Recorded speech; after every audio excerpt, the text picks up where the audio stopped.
Boa noite, meus irmãos. Deus abençoe sua vida, abençoe sua casa, sua família. Que abençoe você nesse fim de semana, que você tenha um final de semana abençoado por Deus, em nome de Jesus. Irmãos, quero deixar uma palavra para você. Assista esse vídeo até o final, compartilhe esse vídeo, deixe seu like, se inscreva no canal. É muito importante você se inscrever no canal, deixar seu like. Só assim a inteligência artificial vai achar o conteúdo relevante e vai compartilhar com mais pessoas. Então compartilhe, deixe seu like, se inscreva no canal em nome de Jesus. Eu quero deixar uma palavra para você, uma palavra de Deus. Faz muito tempo que essa palavra está no meu coração, mas eu tenho hoje Deus fez, eu já tinha lido, Deus falou hoje de novo no meu coração. Eu vou falar para você essa palavra em nome de Jesus. Aqui, meus irmãos, fala em 1 Samuel capítulo 5, que está falando, aqui fala sobre Israel, né? Que fala lá que os filhos, a morte de Eli, dos filhos dele, né? O último versículo do capítulo 4 fala: e foi-se a glória de Deus de Israel, pois foi tomada a arca de Deus. Quer dizer, os filisteus tomaram a arca de Deus. Os filisteus tomaram a arca de Deus. Olha para você que forte. Os filisteus tomaram a arca de Deus. A arca de Deus significa a presença de Deus, a presença do Espírito Santo. Amém? Aí diz assim no versículo 1, 1 Samuel 5, versículo 1. Os filisteus tomaram a arca de Deus e o levaram a Ebenezer, o Astorte. E tomaram os filisteus a arca de Deus, meteram na casa de Dargom. E junto a este, levantando-se, porém, de madrugada os Astorte, no dia seguinte, eis que estava caído Dargom com o rosto em terra, diante da arca do Senhor. Tomaram-nos e tornaram pô-la no seu lugar.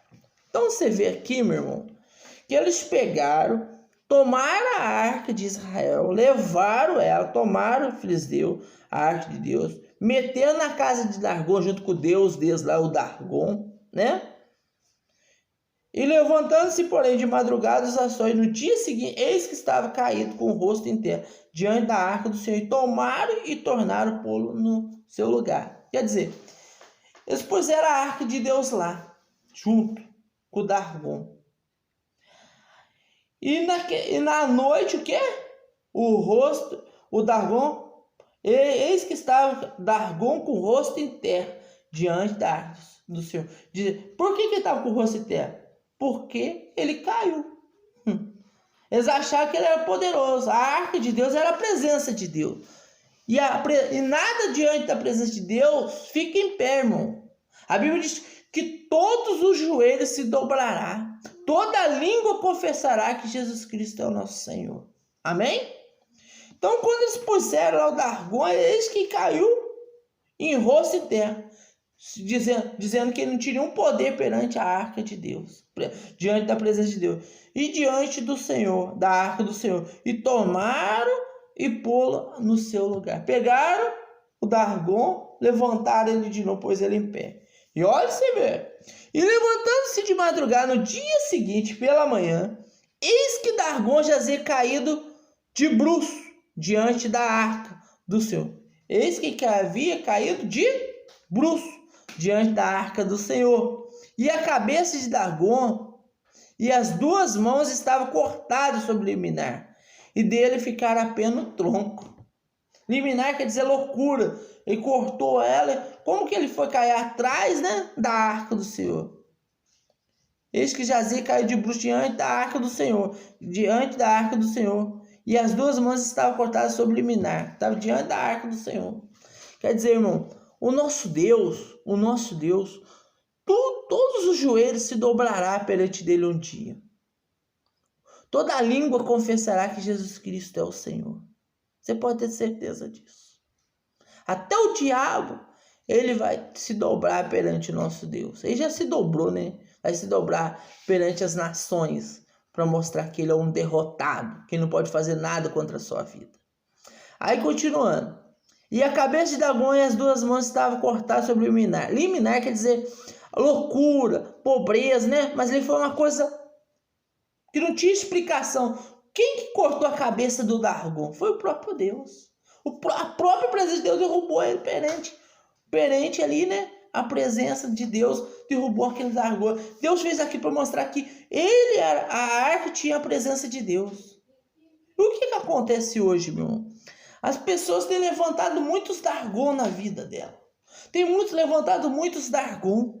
Muitos Dagon perante a presença de Deus. Eu não sei qual é o Dagon que você tem levantado. Às vezes é um Dagon, é uma riqueza, né? Que você tem se levantado na sua vida. Às vezes o Dagon que você tem se levantado na sua vida, às vezes é uma idolatria, Dagon é uma idolatria que você tem pelo seu filho, pela sua esposa, pelo seu esposo, pelo seu pai, pela sua mãe. É um Dagon. Às vezes o Dagon que você tem, às vezes é um homem, é um presidente, é um governador, né? É um Dagon que você tem na sua vida. Você coloca às vezes ele acima de Deus. Você coloca as pessoas acima de Deus, alguma coisa que você coloca acima de Deus. E aqui Deus está mostrando que ele não divide a glória dele com ninguém. Ele não divide a glória dele. O que nós temos visto é muitos cristãos querendo que Deus divide a glória dele com homens.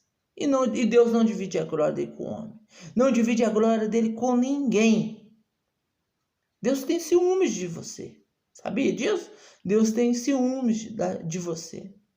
Quando você adora outro Deus, Deus tem ciúme, sente ciúme de você. Quando você coloca alguma coisa acima dele, ele sente ciúme. Porque ele é o único que pode ser, ele é o único que nós devemos adorar, amar sobre todas as coisas deste mundo. Amém? Aí continuando. Por isso o sacerdote de Dagon e todos que entraram no seu templo não lhe pisa o liminar em Astória, até o dia de hoje. Até o dia de hoje ninguém pisa lá em Astória. Até o dia de hoje, até o dia de 2021. Hoje, dia 19/3/2021.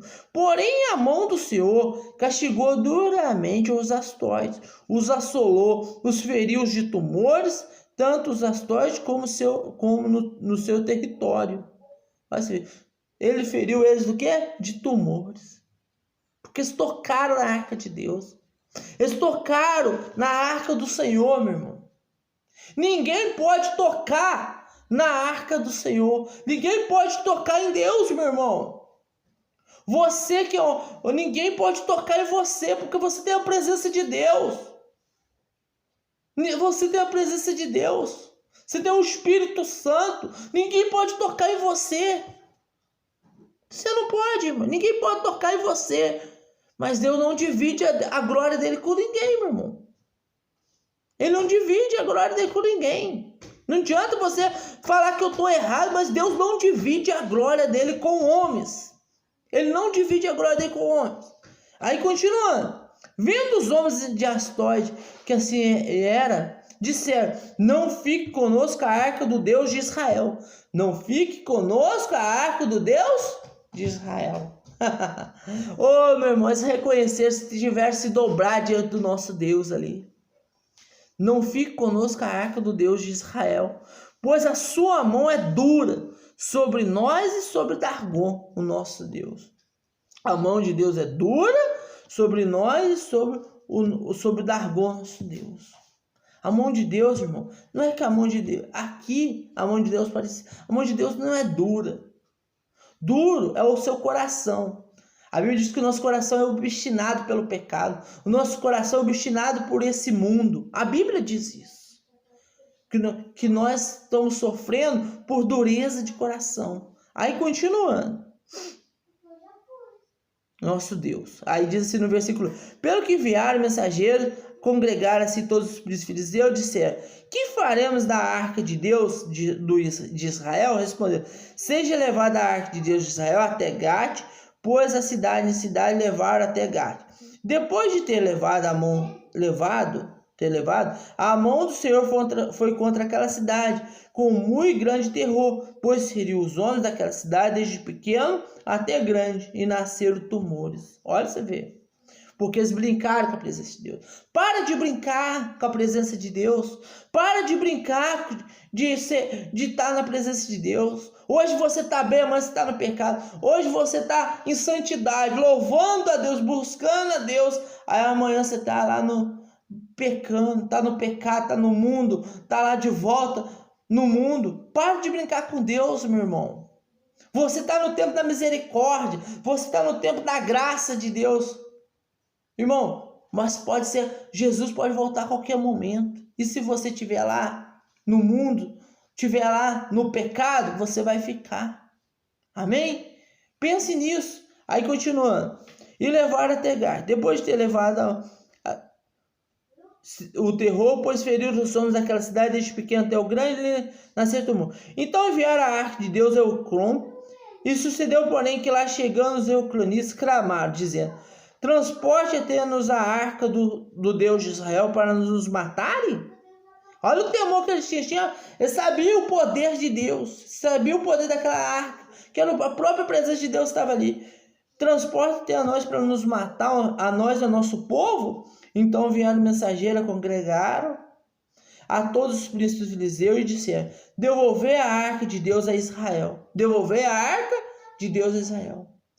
Irmãos, eles devolveram a arca de Deus a Israel, que era de Israel aquela arca. A presença de Deus estava lá. Era Israel que carregava aquela arca. Aquela arca era do povo de Deus, era do povo escolhido. E torne para o seu lugar, para que não mate nem a nós nem a nosso povo, porque havia terror de morte em toda a cidade, e a mão de Deus castigará duramente ali. Eles reconheceram que a arca de Deus é presente, a arca de Deus ia castigar ele. Eles com medo mandaram a arca de volta para o povo de Israel. E a mão de Deus castigará duramente. E os homens que não morriam, eram atingidos com tumores. E o clamor da cidade subiu até o céu. Amém? E o clamor da cidade subiu ao céu. Então, meu irmão, o que eu quero deixar aqui para você, aí diz que a Bíblia diz que o clamor daquela cidade subiu até o céu. Então, meu irmão, para com esse negócio, meu irmão, de colocar pessoas, homens, as coisas acima de Deus. Para de colocar seu carro acima de Deus. Às vezes o Dargô é seu carro, é a sua casa, sua fazenda, é o seu filho, é a sua família. Às vezes o Dargô seu é esse, você tem colocado acima da presença de Deus. E como eu falei, Deus não divide a glória dele com ninguém. Então, meu irmão, fica essa palavra para você. Qual tem sido o seu Dargô? Qual tem sido o seu Dargô? Deus não divide a glória dele com ninguém. E a palavra de Deus vai dizer, meu irmão, que você é um escolhido dele. Mas você, olha o que diz. E estes, no versículo Samuel 6, estes clamaram o sacerdote e os divinadores disseram: o que faremos que a arca do Senhor fazer saber como devolvermos para o seu lugar? Responderam: quando enviares a arca de Deus, não enviais vazia, porém enviais, eis seu Deus, uma oferta pela culpa. Então sereis curados, sabereis porque a sua mão se não tirar de vós. Então disseram: qual será a oferta? Né? Aí vai falar aqui, tal. Aqui vai falar que eles clamaram, eles temiam ao Deus de Israel. E hoje as pessoas não temem ao nosso Deus, irmão. As pessoas mesmo, às vezes, sendo cristãs, não têm temor, não têm temor pela palavra de Deus, não têm temor por Deus, não têm temor por Deus. Então, por isso que muitas coisas sobrevêm sobre a nossa nação, sobre o nosso país, sabe? Por causa de falta de temor. Tem colocado outro Deus. A Bíblia diz: não adorarás outro Deus. A pessoa tem colocado várias coisas à frente do nosso Deus. Em primeiro lugar, Deus. Acima de tudo, Deus. Acima de tudo, Deus. E as demais coisas serão acrescentadas na sua vida. Mas a pessoa inverte. Deus fica em segundo plano e a vida dela em primeiro lugar. Então, meu irmão, tá aí uma palavra para você meditar. Qual tem sido o seu Dargô? Que Deus te abençoe sua família, sua casa, em nome de Jesus. Deus te abençoe. Amém.